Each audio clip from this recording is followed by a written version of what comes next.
राधे राधे, आप सभी का स्वागत है। आज है पापकुश एकादशी। तो चलिए आपको सुनाते हैं इसकी कथा। अर्जुन कहने लगे कि हे जगदीश्वर, मैंने अश्विन कृष्ण एकादशी अर्थात इंद्रा एकादशी का सविस्तार वर्णन सुना।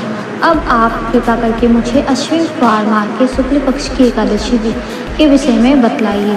इस एकादशी का क्या नाम है तथा इसके व्रत का क्या विधान है? इसका व्रत करने से किस फल की प्राप्ति होती है? कृपया यह सब विधान पूर्वक कहिए।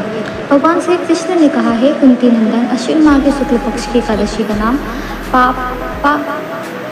पापकुशा एकादशी है। इसका व्रत करने से सभी पाप नष्ट हो जाते हैं तथा व्रत करने वाला अक्षय पुण्य का भागी होता है। अश्विन शुक्ल एकादशी के दिन इच्छित फल की प्राप्ति के लिए भगवान विष्णु का पूजन करना चाहिए।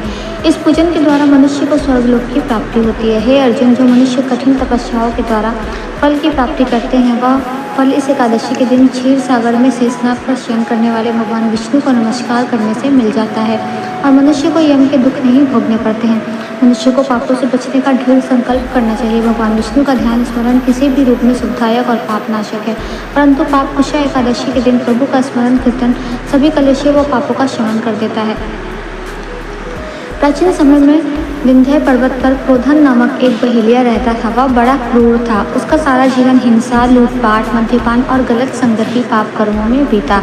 जब उसका अंतिम समय आया तब यमराज के दूत बहेलिये को लेने आए और यमदूत ने बहेलिये से कहा कि कल तुम्हारे जीवन का अंतिम दिन है, हम तुम्हें कल लेने आएंगे। यह बात सुनकर बहेलिया बहुत भयभीत हो गया और महर्षि अंगिरा के आश्रम में पहुंचा और महर्षि अंगिरा के चरणों पर गिरकर प्रार्थना करने लगा, हे ऋषिवर, मैंने जीवन भर पाप कर्म किए हैं। कृपा कर मुझे कोई ऐसा उपाय बताएं जिससे मेरे सारे पाप मिट जाएं और मोक्ष की प्राप्ति हो जाए।